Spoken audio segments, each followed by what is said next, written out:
오늘 본문이 사실은 제가 목회를 하면서 교만이 행할 수 없게 만들었던 저에게 은혜의 본문이기도 하고 목회할 때 이것이 지표가 되진 않지만 저 개인적으로 지표가 되는 말씀이기도 해요. 우리 교회 설교를 한 적이 있어요.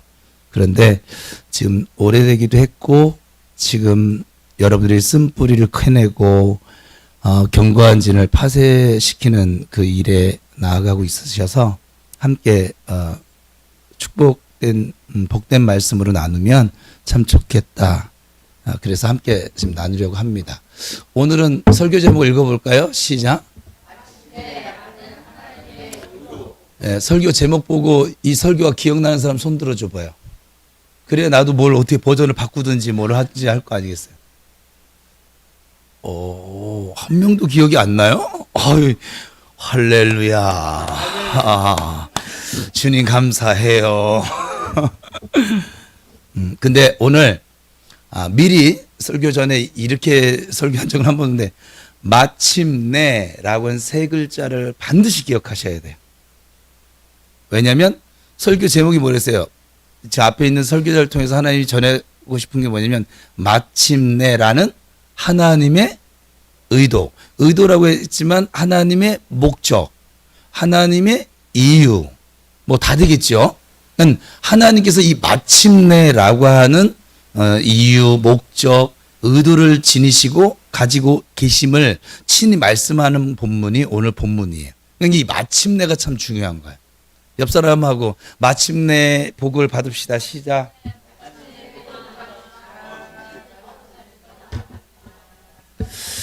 제가 지금 살펴보니까 저는 예전부터 부사를 좋아했나 봐요. 제가 사과를 좋아하지 않는데 이상하게 부사를 좋아하네.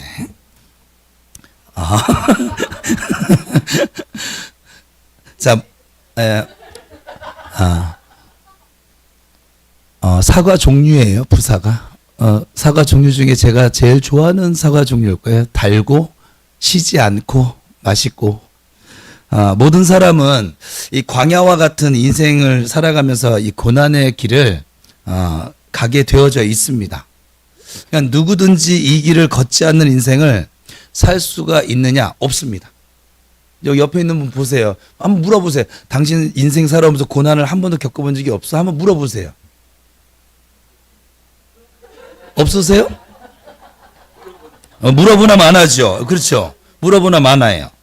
그러나 이 고난이 계속적으로 넘나드는 삶을 모든 사람들이 살아간다 하여도 그 고난이 아무런 유익을 가져다 주지 않는 그런 고난으로만 그치게 되어지면 그런 인생으로 마감이 되어진다고 하면 이 사실은 그 주변 사람들을 안타깝게만 만들고 말겠죠. 이 고난을 우리가 경험하는 이유가 있어요. 사실은 하나님이 맥없이 사랑하는 나의 자녀들을 고생시킬까요?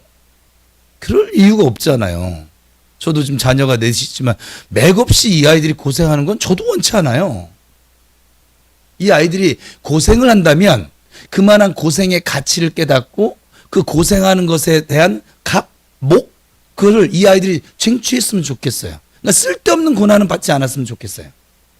인생을 살다 보면 고난은 필요합니다. 고난이 없으면 인간이 인간 되질 못해요.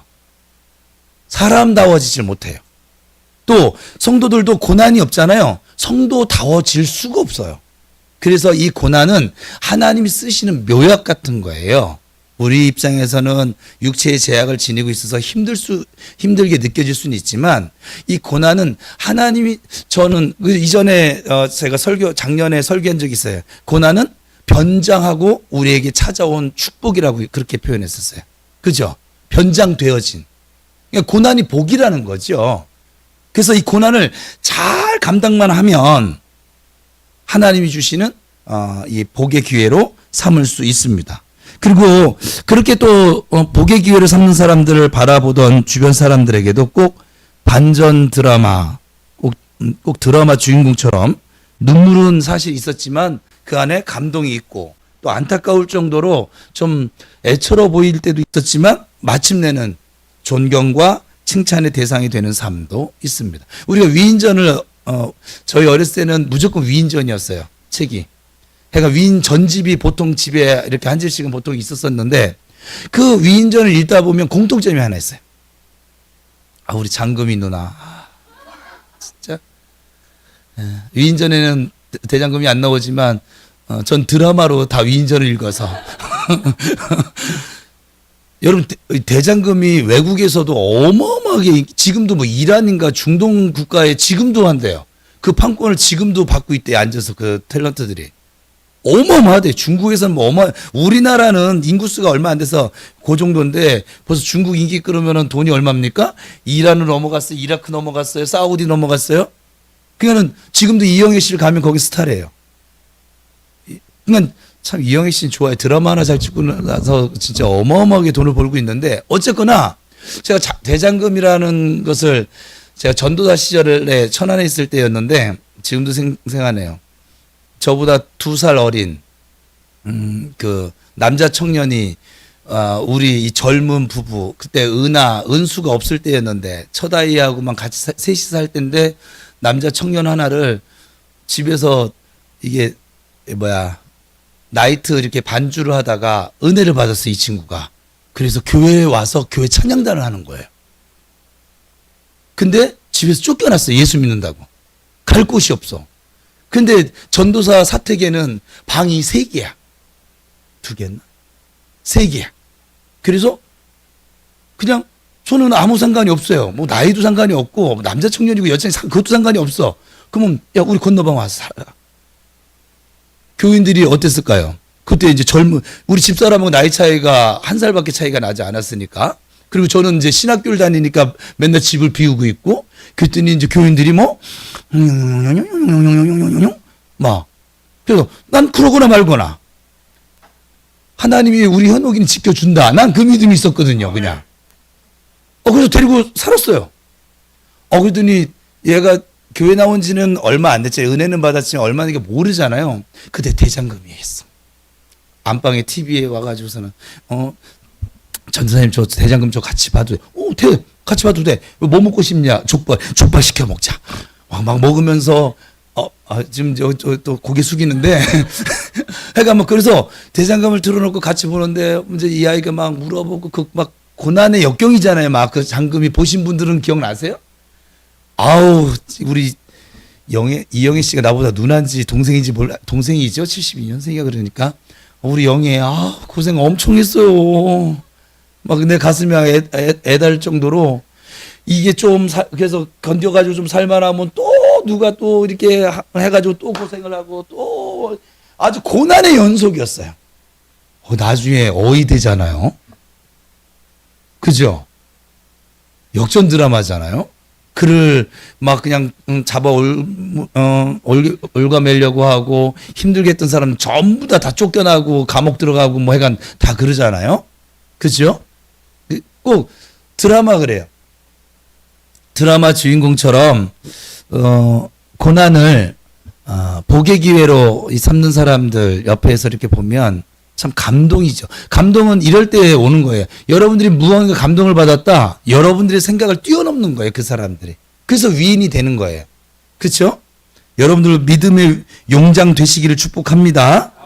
이 2가지 인생, 즉 고난이 고난으로만 머물러서 아주 지질구질한 인생과 고난을 오히려 복을 받아 누리는 통로가 되게 하는 이 인생사에 분명한 차이가 있어요. 그것은 광야 생활의 여정 속에서 만나는 이 고난을 대하는 자세인데, 이 대할 때 그 고난 속에 담겨져 있는 깊은 의미를 알고 대처하는 사람과 그 의미를 깨닫지 못하거나 알지 못하고 그냥 부딪히는 그런 경우가 되겠죠. 그러기에 하나님께서 이 모세를 통해서 지금 이스라엘 백성들이 이 부분에 대해서 지금 말씀하고 있는 것이 바로 오늘 본문이에요. 그러니까 우리가 살아가면서 고난은 온다 안 온다? 온다. 그래서 고난에 관련된 말씀도 많은 이유예요. 고난은 반드시 옵니다. 고난이 있어야만 합니다. 그 고난이 우리를 유익하게 만들 거예요. 지금 여러분들이 증인들이잖아요. 여러분 고난 아니었으면 기도 안 했을걸요? 고난 아니었으면 여기 토요기도에 와서 앉아있겠어요? 어디 뭐 놀러 갔겠죠? 뭐 우리 박권 선생님 같은 경우는 나이트장 갔겠지 뭐. 클럽을 갔든지 뭐. 그죠? 상상이 안 가죠. 저도 상상이 안 가요. 상상이 안 가요. 상상이 안 돼, 사실은. 근데 그러셨대. 예? 그러니까 고난이 아니면 하나님 앞에 무릎 꿇을 생각을 우리는 못 해요. 또 고난이 아니면 말씀 앞에 나를 세우지도 않아요. 고난이 아니었으면 다른 사람들에 대해서 인내할 수 없어요. 고난이 아니었으면 우리는 여전히 이기적으로 내가 왕인 것처럼 살아가고 있었을 거예요. 그러니까 고난이 내게 유익이 됩니다. 하나님께서는 이 고난의 여정과 같은 광야 생활을 우리에게 살아가게 하시는 하나님의 그 의도, 하나님의 이유, 하나님의 목적과 뜻을 우리가 좀 바르게 깨닫는 은혜 속에 살아가기를 원하십니다. 그래서 더 이상 이제 고난이 고난으로만 그치게 하는 인생이 아니라 이 고난을 하나님께서 주신 복이 되게 하는 그런 은혜의 기회로 삼기를 원하십니다. 그래서 세상 사람들과 또 후에 있는 모든 믿는 자들에게 본이 되어지고 감동을 주고 선한 영향력을 미치는 그런 하나님의 사람들이 될 수 있기를 하나님께서 원하고 계십니다. 자, 그렇다면 중요한 건 뭐 본 내용이죠. 고난이 고난으로 그치지 않고 하나님께서 주신 복이 되게 하려면 어떻게 해야 할까? 첫 번째, 하나님께서는 같이 읽어볼까요? 시작. 하나님께서는 우리에게 위험한 광야 생활, 즉 고난의 길로 걷게 하시는 하나님이심을 알고 인정하며 살기를 원하신다. 여기에 우리에게 주신 하나님 말씀이 있습니다. 15절 오늘 본문 시작. 너를 인도하여 그 광대하고 위험한 광야 곧 불뱀과 전갈이 있고 물이 없는 건조한 땅을 자, 하나님께서 우리를 인도했어요. 인도해서 어디를 지나가게 하셨대요? 광야를 지나가게 하셨다는 거예요. 누가 지나가게 하셨어요? 하나님이 지나가게 하셨다는 거예요. 그래서 하나님이 이 고난의 길도 걷게 하시는 하나님이심을 우리가 먼저 인정해야 돼. 제가 지금 쓴뿌리를 캐내고 견고한지를 파쇄하는데 제일 먼저 필요한 단계가 뭐라고 했어요? 인정하는 단계를 했어요. 아, 나한테 이런 모습이 있었지. 아, 맞아. 내가 승질머리가 그렇지.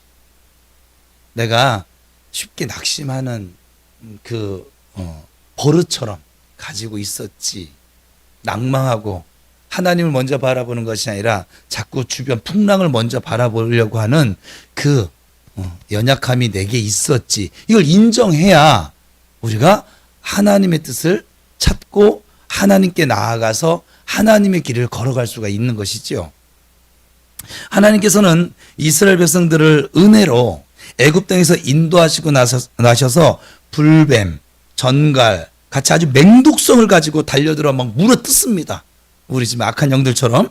그리고 독을 발해서 막 상처를 내고 그리고 때로는 죽게도 만들 만한 위력으로 다가오는 아주 위험한 광야 생활을 이스라엘 백성들에게 허락하셨습니다.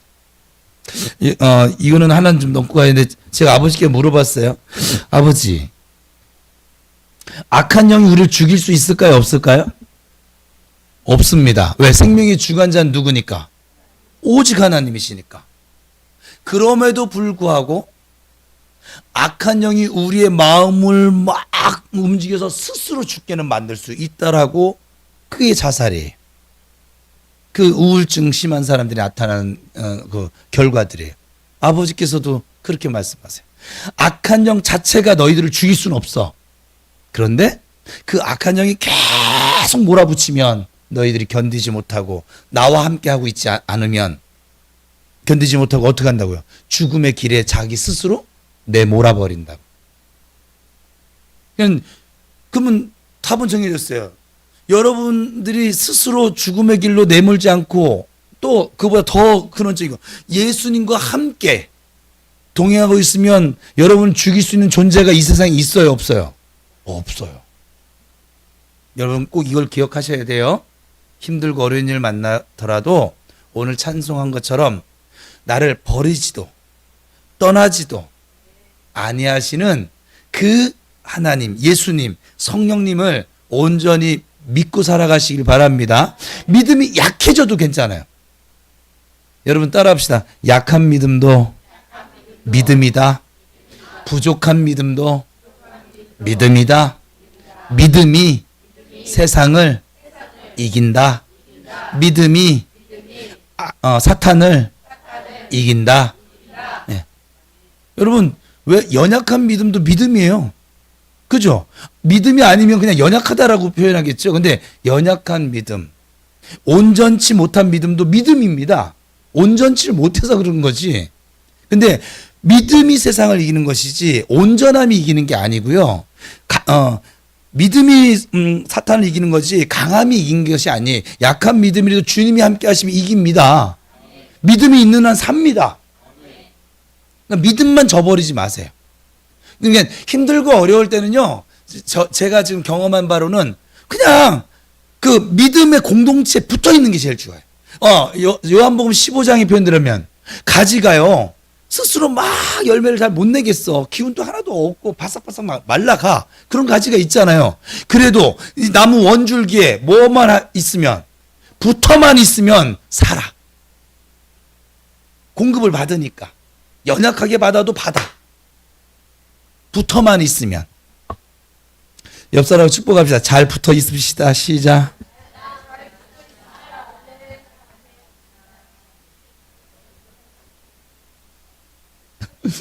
우리 박성문 성도 봐봐요. 너 나한테 잘 붙어 있어야 돼. 아니 주님께 붙어 있으라고요. 자, 자 오늘도 웃게 해주시네요. 자 또한 물이 없어서 막 목이 바짝바짝 타들어가는 것처럼 삶에 막 갈증을 더해져서 메말라 죽게 되는 듯한 위험한 광야 생활을 하나님께서 시키셨다는 것이에요. 그러니까 오늘날 우리들의 삶이 꼭 이와 같지 않습니까? 이 광야 생활과 같지 않아요?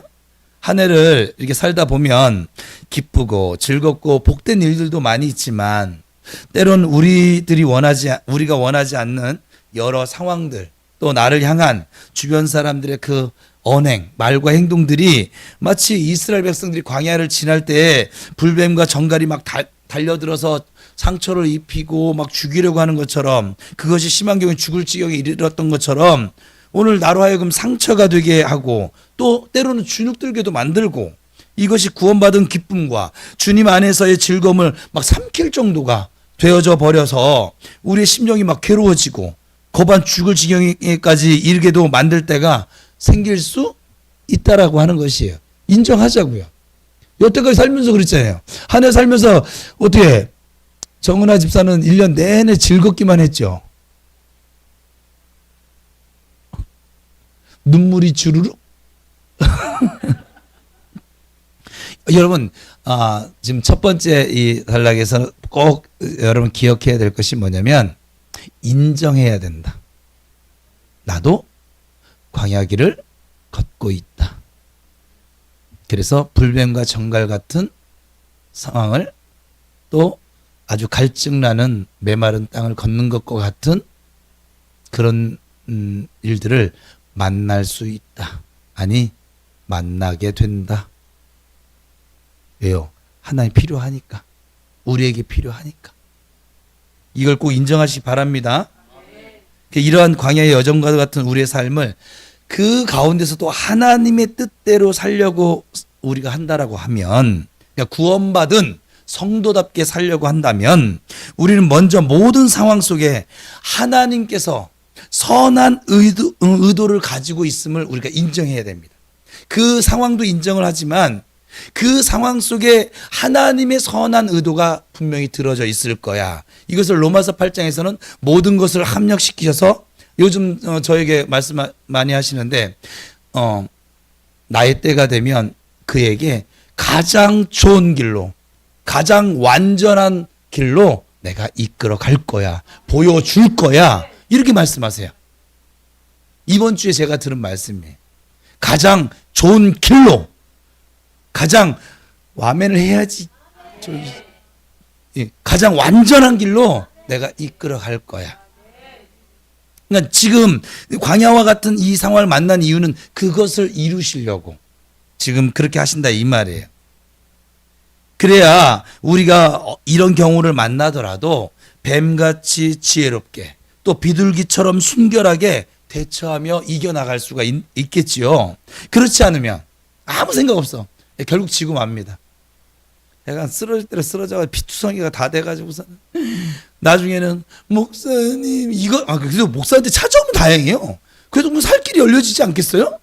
그래도 어쩌고 영혼의 의사로 하나님이 세워놨으니까. 근데 그냥 그대로 교회를 떠나가는 사람들 이제 살 길이 이제 막막해지겠죠. 그건 고난에 그치게 만들고 말 것입니다. 나에게는 그런 경우가 오지 않을 거야 막 자만한 사람들이 있어요. 목사들 가운데도 있어요. 목사들은 왜 무너지느냐? 이 자만 때문에 무너지는 거예요. 자기는 지금 하나님 앞에 잘 서 있다. 이 자만. 우리 교인들도 마찬가지예요. 나는 지금 잘하고 있어. 이 자만. 하나님 앞에 겸손함이 아니라 거만, 자만, 교만으로 지금 서 있으면 누구든지 하나님 무너뜨리십니다. 왜냐하면 교만은 패망의 선봉장이거든요.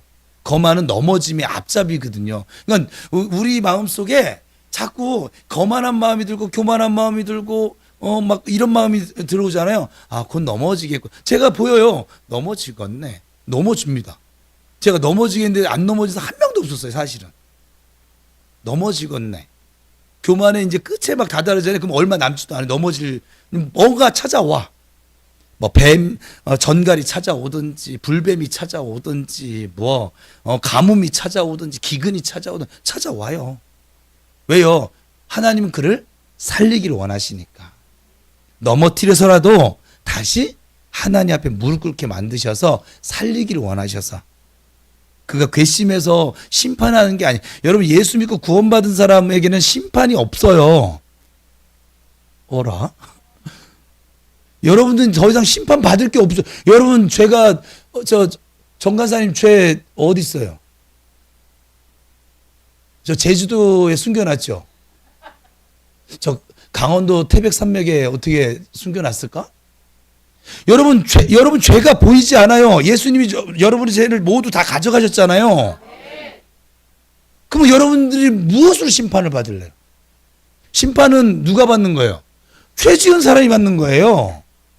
두 번째 심판 누가 받아요? 죄 지은 사람, 예수 안 믿는 죄의 문제가 해결되지 않은 사람이 받는 게 심판이에요. 그러면 여러분들은 이미 예수 그리스도를 구주로 믿어 죄에 대한 값이 전부 다 치러졌어. 믿으세요? 이분들이 또 확 올라오게 만드시네. 그러면 여러분들이 앞으로 받을 심판이 있어요, 없어요?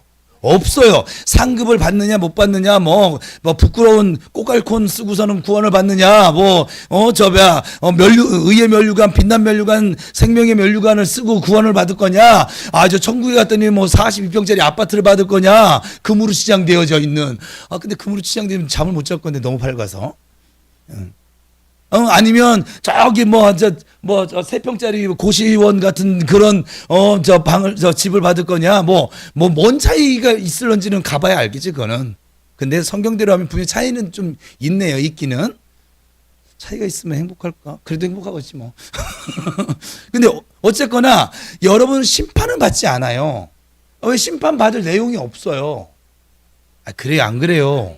그러면 여러분들이 지금 이 땅에 사는 동안 불뱀을 만났어, 정갈을 만나서 왜 만났을까요?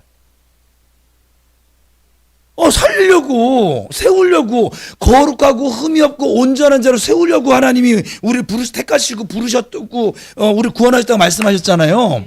거룩하게 만들려고. 불뱀이 왜 보내느냐? 거룩하게 만들려고. 삘이 안 오는데. 잘 전달되고 있는 거죠?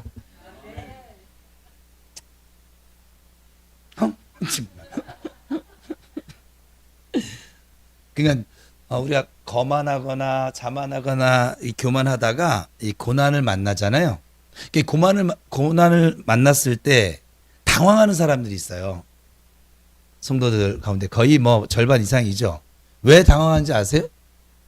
예상을 전혀 안 하니까.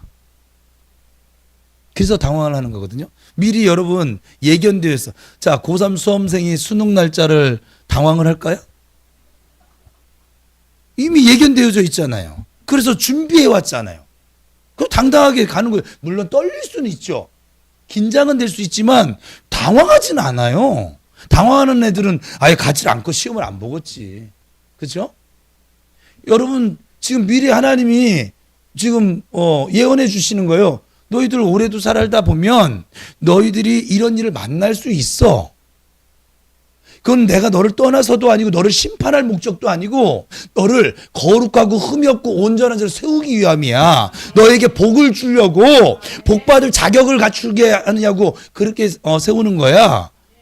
지금 말씀하고 있는 거예요. 내가 그 고난이 저 악한 영이 나를 힘들게 하려고 준 거 그렇게 여기지 말고 하나님이 허락하심이 없으면 악한 영도 여러분 못 건든다니까요. 성경을 보면요 우리가 인정하기 싫은데 하나님은 여러분을 세우기 위해서 악한 영을 사용하실 때도 있으세요. 왜? 악한 영도 하나의 피조물이거든요. 자, 이스라엘 백성들을 출애굽을 시키는데 누굴 사용합니까? 바로왕을. 그 바로왕의 마음을 누가 완악하게 만드십니까? 스스로 완악하죠. 나쁜 놈이잖아요. 걔가 원래. 아니요. 하나님 완악한 마음을 계속 넣어줘요. 우리가 인정을 해야 돼요. 하나님은 거친 풍랑을 내 삶에 일으킬 수도 있고 잔잔하게 하실 수도 있고. 근데 우리 이걸 인정을 안 해요. 왜? 아니 왜? 나 열심히 기도했는데 나 40일 특별 새벽 기도했는데 어떻게 나한테 이런 일이 발생하지? 그러지 마시라고요. 그 40일 특별 새벽 기도회가 저와 여러분의 자기의 의가 되면 되지 않아요. 그 기도 누가 할 수 있도록 힘 주셨어요? 하나님이 주셨어요. 하나님의 의예요. 하나님의 은혜예요. 여러분 지금 이 자리에 앉아 있는 거 여러분 오셨습니다. 누구의 은혜예요? 하나님의 은혜예요. 이걸 꼭 기억하시기 바랍니다. 그래서 이 고난을 만나면 당하고 난처해하다가 결국 불평과 원망을 늘어놓습니다. 제가 분명히 얘기했어요. 감사를 계속 추적해서 쫓아가면 누가 보인다고요? 하나님이 보여요. 그래서 감사하는 거예요. 그 사람은. 원망과 불평하는 사람 그 심리를 계속 쫓아 들어가면 뭐가 보인다고요? 마귀가 보여요. 그래서 원망하고 불평하는 거예요. 단순히 원망하고 불평하는 것을 그치는 게 아니에요. 하나님을 불신하는 거예요. 원망과 불평은.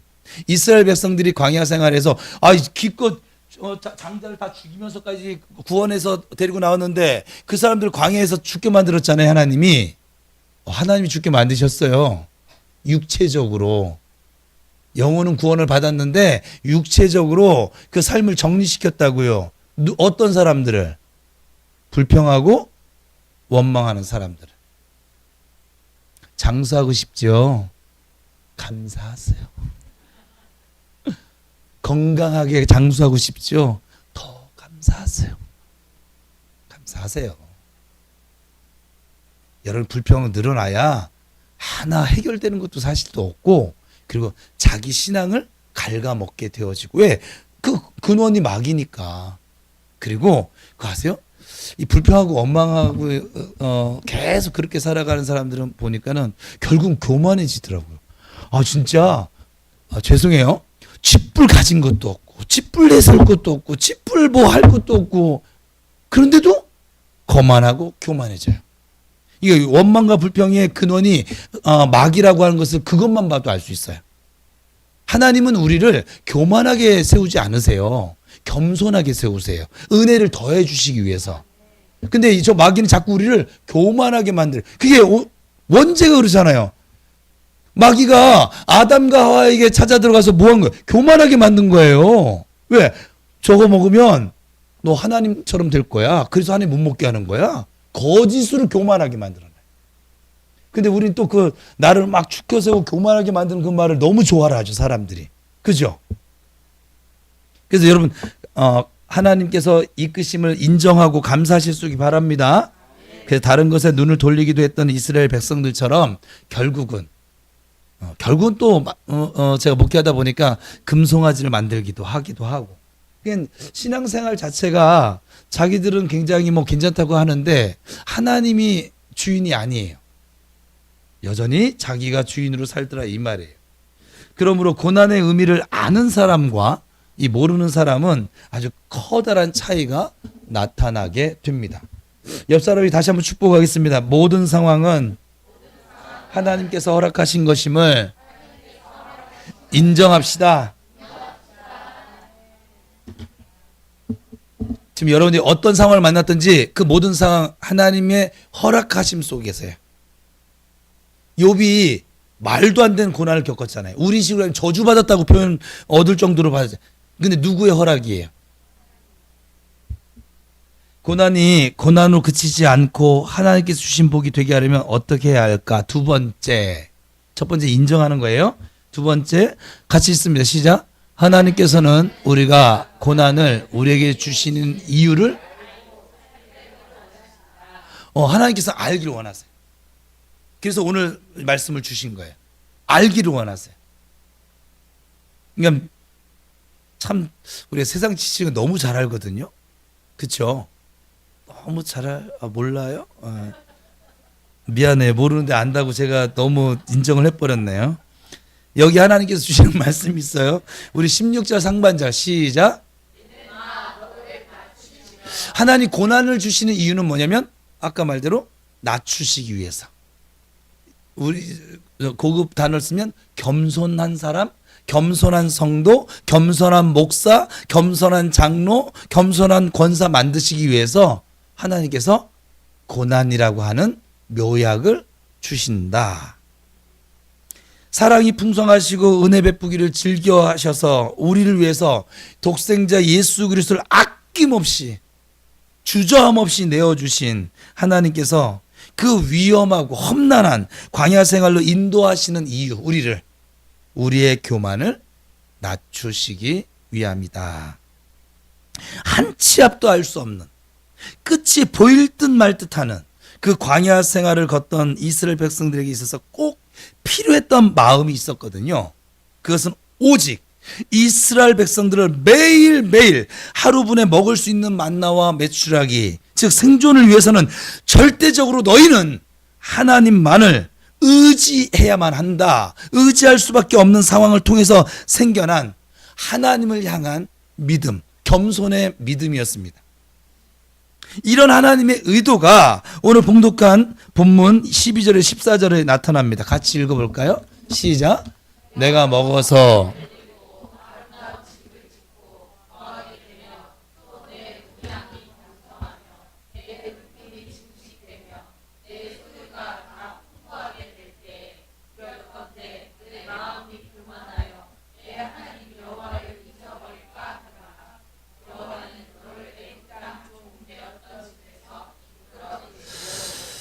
여러분 지금 이 말씀이 얼마나 대단한 말씀인 줄 아세요?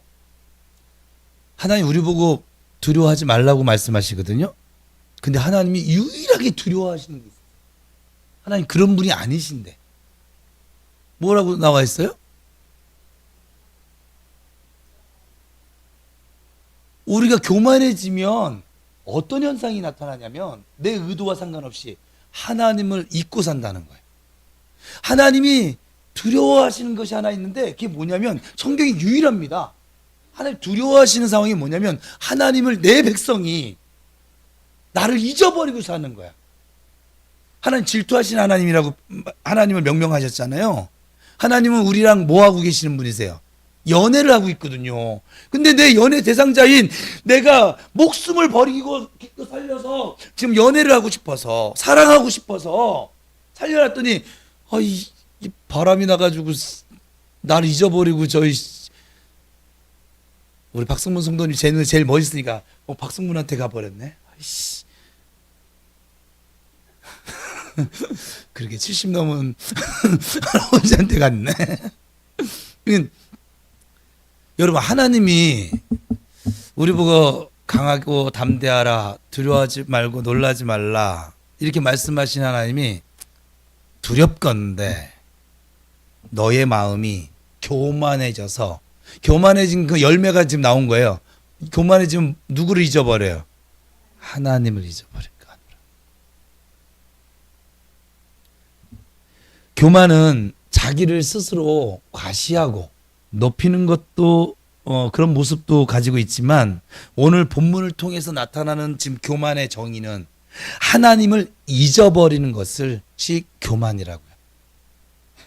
하나님께서 사랑하는 우리에게 고난의 길을 걷게 하시면서까지 깨닫게 하시고 싶은 것이 있다면 바로 여호와 하나님을 기억하며 살게 하는 거예요. 교만하면 하나님의 은혜와 사랑을 잊어버리게 되어집니다. 교만하면 자기의 열심과 공로, 그러니까 자기의 의가 드러나게 되어져서 안 알아준다고 섭섭해지고 자기의 생각대로 안 된다고 불평하고 이미 자기가 하나님이 된 거죠. 그리고 비판하고 그러고 살고 있는 것이죠. 그런 모습으로 나타날 수밖에 없어요. 그렇기 때문에 어느 누구도 예외 없이 하나님을 잘 믿거나 위대한 지도자 쓰임받은 인물들의 삶을 보면 한결같이 이들은 고난의 여정 가운데 더욱 하나님을 의지했던 사람들이었음을 우리가 보게 됩니다. 우리 지금 시편 말씀을 토요일마다 읽고 있는데 그 시편 말씀에 다윗은 쫓겨나가면서도 미친 척하면서도 여전히 더욱더 누구를 하나님을 의지하는 모습을 보여주고 있습니다.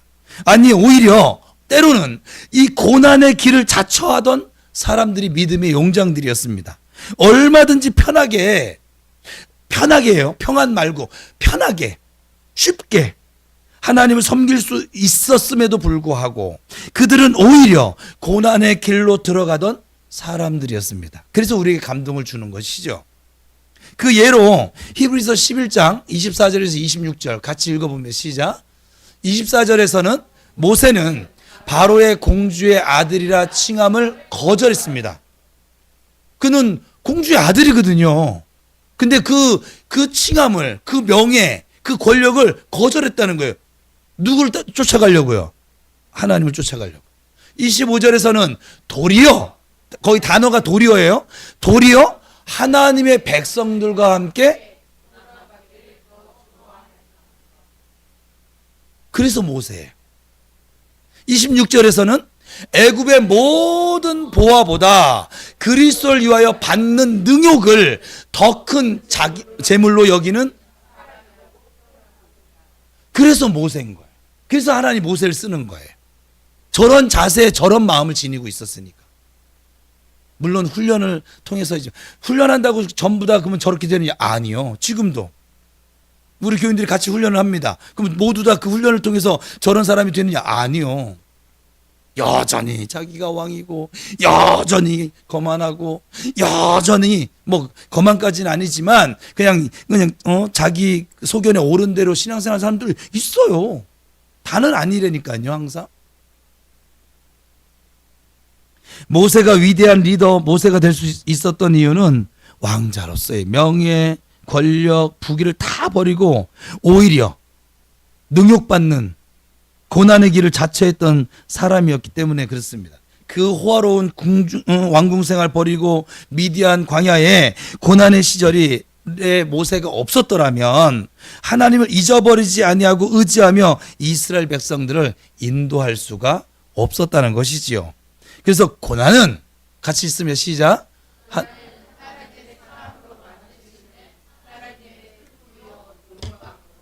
네, 용광로입니다. 그러니까 고난이 우리가 좀 살면서 좀 부침이 있어서 그렇지 이 고난은 분명히 복입니다. 제가 아무리 성경을 연구해봐도 고난은 복입니다. 고난이 없는 사람 인간 되긴 틀렸습니다. 사실은 세상에서도 이 진리를 알아서 뭐라고 얘기해요? 눈물 젖은 빵을 먹지 않았으면 인생을 논하지 마. 자격도 없다는 거예요. 남자들은 군대 다녀오지 않으면 거의 취급 잘 안 해주거든요. 왜 그래요? 군대 가면 고생하거든요. 지 마음대로 안 되거든요, 그냥. 그래서 군대 다녀와야 사람 된다, 이런 옛날. 근데 어떤 사람은 군대 갔다 와서 사람 버린 사람도 있긴 해서 그 말은 진리는 아니에요. 근데 보통은 약간 막 까불던 애들은 약간 군대 갔다 오면 좀 이게 좀 뭐랄까 좀 정함이 생겨져요. 그러니까 모든 것을 보통으로 만드는 곳이 군대예요. 잘난 사람 보통, 못난 사람 보통, 보통 사람 보통. 노태우는 아니에요. 그러니까 보통 사람 만드는 곳이 군대거든요. 그래서 막 까불던 사람을 군대에 보내면 사람 돼서 나왔네. 그 얘기가 그 얘기고. 그러니까 우리의 이 모든 것들을 하나님께서 그렇게 이 고난이라고 하는 걸 통해서 하나님의 사람으로, 하나님만 온전히 바라보는 사람으로, 하나님의 복을 누릴 수 있는 사람으로 만들어 가시는 그 묘약이 뭐냐면 고난이라 이 말이에요. 현재 유명한 복음성가 가수로 활동하고 있는 그 레나 마리아, 우리가 너무 잘 알고 있지요. 이제는 뭐 화면 찾아서 좀 레나 마리아 얼굴을 띄워주던지 모습을. 1968년 이러면 또 띄워내요. 해내더라고. 두 팔과 한쪽 다리가 없이 아주 기가 막힌 모습으로 세상에 태어났어요. 달랑 그의 몸뚱아리에 왼쪽 다리 하나, 이 다리 하나 붙어 있어요. 몸뚱아리에. 사진을 봐야지 알 수 있는데, 병원에서는 보호시설에 맡길 것을 권유했지만 그 부모님이 봐요, 나오잖아. 예. 저런 모습이에요. 팔이 없어. 발도 없어. 왼쪽 다리 하나, 그것도 애가 좀 기형으로 좀 붙어 있을걸요, 아마? 정상적인 이 다리가 아니고. 그런데 저 레나 마리아가 그 부모님이 크리스찬이에요. 그것도 신앙이 좀 좋은. 이 아이도 하나님의 섭리 속에서 태어난 것을 우리는 믿습니다. 부모가 한 고백이에요. 이 아이에겐 가족이 필요합니다. 라고 하면서 이 레나 마리아를 집에서 양육했대요. 그녀는 오랜 훈련을 통해서 왼발로 펜을 잡고 글을 쓸 수가 있게 되었고, 훈련을 통해서 정상적으로 저 몸으로 학교 과정을 다 수료했답니다. 심지어 비스듬히 누워서 그 발로, 이 한쪽 발로 올겐을 연주한대요. 잘해. 예. 그리고 이 발로 뜨개질도 한대요. 젓가락질도 하고, 그리고 마침내는 운전까지 하게 됩니다. 그리고 저 몸으로 스포츠에도 도전을 합니다. 우리 게으른 사람들 다 회개해야 돼요. 그죠? 마침내 그거 아세요? 세계 장애인 수영 선수권 대회에서 이 레나 마리아가 4개의 금메달을 따게 됩니다. 저 몸으로. 여러분들은 늘상 있는 모습이니까는 놀라지도 않죠. 저는 어떻게 저 몸으로 할 수 있죠? 그녀가 금메달을 목에 걸었을 때 온 세상 사람들의 시선이 막 이 처참하게 생긴 레나를 경이로운, 지금 너무 좋은 사진을 띄워놨어. 예, 눈초리로 주목을 했거든요. 그랬더니 레나 마리아 이런 말을 합니다. 저를 포기하시지 않고 집념을 가지고 저를 가르치시고 훈련해 주신 부모님이 계셨기 때문에 제가 오늘 이 자리에 서게 되었습니다. 제 가슴 속에는 하나님께서 저를 사랑하시며 사용하신다는 믿음이 있기 때문에 저는 앞으로도 결코 포기하지 않을 것입니다. 제가 여러분과 다른 것은 별로 없습니다. 다만 여러분은 손으로 글을 쓰고 손으로 식사를 하고 손으로 운전을 하시지만 저는 그런 일들을 이 발로 한다는 것만 조금 다를 뿐입니다. 이해 생각이 아예 다른 거죠. 저는 여전히 제가 가진 이 왼발로 무엇이든지 할 수 있다고 믿고 있습니다. 저는 깊은 행복을 느끼고 있고 저를 이 모습으로 지으신 하나님을 찬양합니다. 전 세계 사람들이 보는 인터뷰에서 지금 한 고백이에요. 그 내용 그대로. 그리고 그녀가 한마디를 이제 덧붙였어요. 그리고 또 이렇게 쓰임받는 닉 부이치 씨도 그렇고 유머 감각이 뛰어나세요, 이분들이. 한마디를 덧붙였는데 사람들은 폭소를 터뜨리면서 감동의 눈물을 짓죠. 그녀가 이런 조건을 던진 거죠. 팔이 없기 때문에 반지나 장갑을 잃어버릴 염려가 없어서 저는 참 좋습니다. 팔을 다쳐서 깁스를 하고 다닌 사람들을 볼 때마다 저는 상대적인 우월감을 느낍니다. 말도 안 되죠.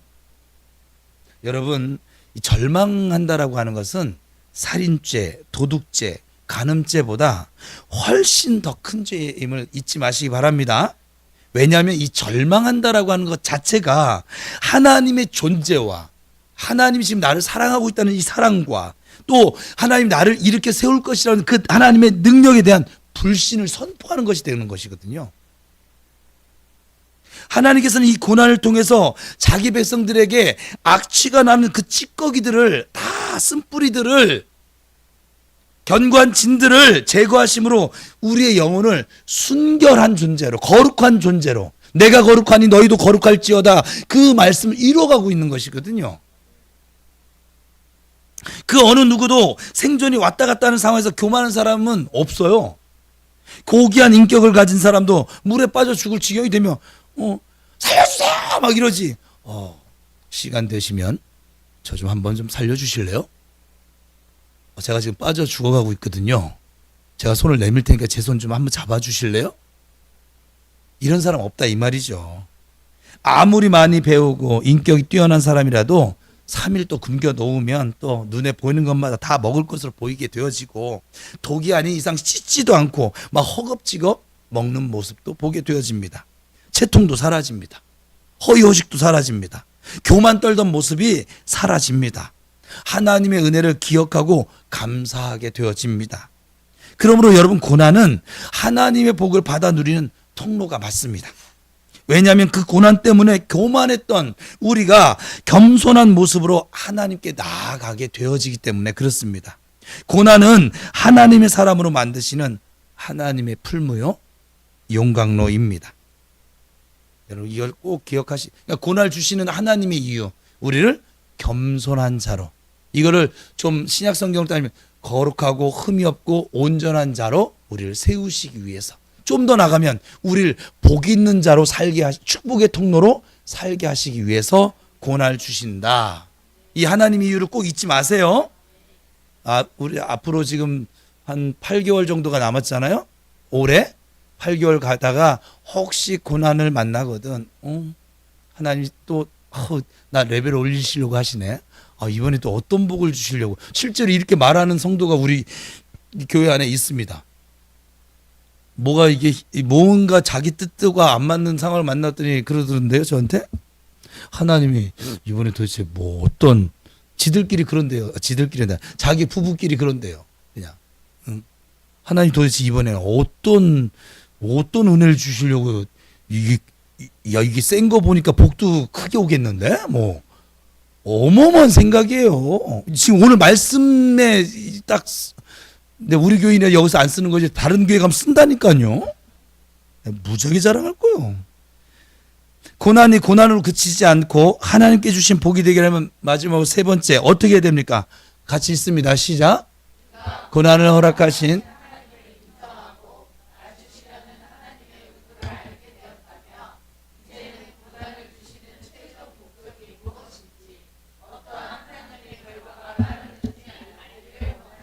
이제는 인정을 했어. 고난은 하나님이 허락하지 않으면 나한테 올 수가 없어. 근데 내가 만난 상황은 하나님의 허락하심 속에서 벌어진 일들이야. 이걸 인정을 했어. 두 번째는 그러면 이 고난은 하나님이 내게 복을 주시려고 지금 이 고난을 만나게 하셨구나. 이 하나님의 이유를 알게 되어졌어요. 그 하나님의 복이 내게 누려지려면 겸손해져야 되니까 복이에요. 하나님의 의도를 알게 되어졌어. 그러면 이 고난의 결과, 최종 마지막, 그거는 무엇일까? 여기 하나님 주신 말씀이 있습니다. 16절 오늘 본문 시작. 내 열조도 알지 못하던 만나를 광야에서 내게 먹이셨나니 이유는 다 너를 낮추시며 너를 시험하사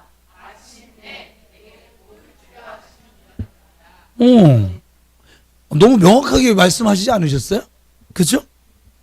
하나님께서 우리에게 은혜를 주셨다가 또한 고난도 병행하도록 안겨주신 최종 목적, 이 마침내, 오늘 설교 제목이었는데 마침내라고 하는 복을 주시기 위함이었어요. 여러분에게는 지금 마침내가 기다리고 있습니다. 마침내가 있어요.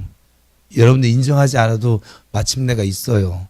근데 그 마침내까지 도달할 수 있는 사람은 이제 또 다른 얘기가 되겠지만, 왜? 지금 이 설교를 하는 이유, 저 마침내 이런 하나님의 임을 인정하고 하나님의 이유를 알고, 그리고 이 마침내를 향해서 하나님 나를 이끌고 계시구나, 이것을 믿음으로 달려간 사람 마침내 자리에 서게 될 것입니다. 모두 그렇게 되기를 축복합니다. 올해 우리 교회에 하나님 가져다 주실 은혜가 있다니까요. 저 마침내 복이 얼마나 큰 것인지 사실은 저도 잘 가늠은 안 돼요. 근데 이번 주에 또 들었어요. 내가 반드시 내가 시행할 거야. 나의 때가 되면. 반드시. 그러면 저는 아까 찬양한 것처럼 저에게 아주 가장 큰 하나님은 약속하시는 하나님이고 그 약속을 지키시는 하나님이거든요. 저에게. 제가 구원의 복을 누리는 것도 이 신실하신 하나님 때문이에요. 제가 잘나서가 아니에요. 하나님 약속을 하셨거든. 내가 너 구원할 거야. 두 번째, 내가 널 버리지도 않고 떠나지도 않고 너 내 거야. 내가 예수를 죽이면서까지 정태호 내가 너 살렸어. 목사 네가 한 줄 알아? 내가 세운 거야. 내가 달려갈 거야. 내가 너 쓸 거야. 하나 약속하셨거든요. 지금 제가 부평우리교회 목회를 하고 있습니다. 제가 하는 것은 아니지만 하나님의 목회를 하고 있어요. 하나님 약속을 주셨거든요. 뭐 어떻게 해요? 하나님 나라 의를 구해봐. 내가 모든 거 더해줄게. 또 저에게는 더불어서 말씀을 주셨어요. 2024년도 부평우리교회 모습은 어떤 모습일까요, 주님? 그랬더니 평안하여 든든히 서가게 할 거야. 약속을 주셨어요. 그러면 표어를 바꿀까요? 바꾸지 마. 해줄 거야. 또 저에게는 너 내게 부르시죠. 내가 너에게 준 말씀대로 은혜를 베풀 거야. 저는 이 약속들이 지금 막 있어서 겁이 없어요. 2024년도는 사실은. 저 놀아도 돼요. 또 요번에 갔더니 단양 갔더니 놀라고 또 말씀하셔서 놀 거거든요. 놀라고 했더니 이렇게 더 피곤하네. 이상하게 너무 많이 놀고 있는 것 같아요. 여러분 복이 진정한 복이 되려면 그 복을 다스릴 수 있는 능력이 있어야 되거든요. 그래서 하나님께서 마침내 하나님의 복을 주시기 위해서 이 복을 복으로 누릴 수 있게 하기 위해서 우리를 여기서 시험은 테스트인데 그 실력을 쌓는 거예요. 믿음의 근육을 키우고 기도의 근육을 키우고 순종의 근육을 키우고 사랑의 근육을 키우고 말씀의 근육을 키우고 근육을 키우시냐고 지금 여러분 그 헬스장 가면 그 김종국 말고 또 누구야? 그 윤성빈이라고 운동하는 거 보면 막 제가 막 저도 같은 남자들 왜 저렇게까지 해 막? 근데 걔들은 그 고통을 즐긴대. 그 운동을 하는데 이게 고통이 안 느껴지는 건 운동이 아니래요. 고통이 느껴질 때부터 이제 내게 근육이 붙는 거래. 생각이 달라. 근육이 울끈불끈한 사람들은 생각이 달라. 우리는 조금 뭐 하다가 알배기 아이고 이러는데 거기는 그걸 즐긴다는 거야 막. 그러니까는 근육이 있다시 말하고 허벅지가 보통 여성들 막 허리만 하고 그게 괜히 만들어지는 게 아니더라고요. 여러분 기도의 근육이 김종국처럼 되기를 바랍니다. 여러분 저 말씀의 근육이 윤성빈처럼 되기를 바랍니다. 김종국한테 나이 든 사람도 못 덤비고 아무도 동생들도 못 덤비고 못 덤비잖아요. 저 마귀가 쟤는 안 되겠다. 저기 갔다가는 저기 끼면 나 죽는다 식사한다. 못 덤비는 거예요. 그죠? 좀 마귀가 여러분 보거든 그냥 쟤는 기도 근육이 저 정도면 쟤는 내가 한번 건들면 기도를 한 10시간 할 것 같아 막 이런 예? 그래 원리로 보면 그렇다 이 말이에요. 그래서 하나님 테스트를 하신 후에 하나님의 복을 안겨다 주시는 것이죠. 그렇지 않으면 이 복으로 주어진 것을 가지고 화로 만들어 갑니다. 훈련이 되어지기 전에 우리가 말하는 복이 주어지면 교만해져서 하나님을 잊고 살게 됩니다. 복이 되게 하려면 그 주어진 복을 다스릴 능력이 길러져야지만 됩니다. 복이 진정한 복으로 우리에게 다가오려면 하나님의 원하심대로 사용할 줄 아는 겸손의 능력을 또 믿음의 근육, 믿음의 지경을 넓히셔야만 합니다. 힘들다 하더라도 하나님께서는 결국 이 마침내라고 하는 이 선한 목적을 우리에게 가지고 계신 것이죠. 우리 옆 사람이 다시 한번 축복하겠습니다. 당신은 마침내 하나님의 복으로 살 성도입니다.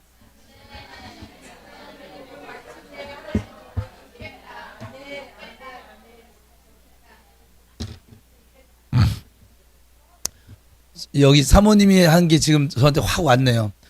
따라합시다. 옆 사람 다시 축복하자. 좋겠다. 마침내 복이 올 것이라서 시작.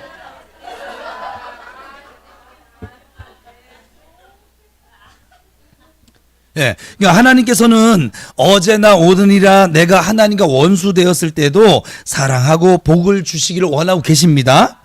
내가 하나님 앞에 죄인 되었을 때에도 사랑으로 기다리며 마침내라고 하는 그 마음을 가지고 계셨습니다. 내가 하나님 앞에 연약해졌을 때도 여전한 사랑으로 조금만 좀 더 가면 돼 라고 하는 마음을 지니셨습니다. 여러분, 여러분에게 지금 주어진 일 때문에 혹시 힘드신 분이 이 자리에 계실까요? 지금 여러분의 주어진 그 사람 때문에 어렵습니까? 아니면 주어진 그 상황들 때문에 괴로우십니까? 아니면 여러분이 져야 할 자기 십자가로 말미암아 눈물을 흘리고 계십니까? 이해할 수 없는 하나님의 처사 같아서 혹시 불평하거나 원망의 자리에 계십니까? 괜찮습니다. 하나님께서 오늘 우리에게 저를 통해서 지금 이러한 말씀을 하고 계심은 다시 하나님의 말씀을 깨달았으니 인정하고 살아. 다시 하나님의 선한 의도를 깨달았으니 일어나. 다시 하나님의 마침내라는 목적과 결과를 지금 보고 있으니까 저 한번 달려보자. 그렇게 하나님 지금 콜링하고 있는 거예요. 괜찮아. 아들아, 딸아, 괜찮아. 다시 인정하고 일어나고 달려가 보자. 하나님 앞에서 마음을 낮추고 겸손함으로 서시고 주어진 약속의 말씀을 붙들고 달려가심으로 마침내 우리를 기다리고 있는 하나님의 복이 저와 여러분의 것이, 우리 교회의 것이, 여러분의 가정의 것이, 사업장의 것이 될 수 있게 되기를 축복합니다. 마지막 18절 같이 선포하듯이 읽겠습니다. 시작. 내 하나님 여호와를 기억하라. 그가 내게 재물 얻을 능을 주셨음이라. 이같이 하심은 내 열조에게 맹세하신 오늘과 같이 하나님께서는 우리에게 하신 약속을 이루시기 위해서 지금도 일하고 계십니다. 오늘도 여러분 기도를 도울 것입니다. 그 하나님을 온전히 인정하고 그 하나님과 함께 나아가실 수 있기를 바랍니다. 여러분, 하나님께서는 우리에게 약속하신 말씀을 반드시 이루시는 신실하신 하나님이심을 기억하시면서 승리하는 믿음의 사람들이 되시기를 예수님의 이름으로 축원합니다. 같이 기도하겠습니다.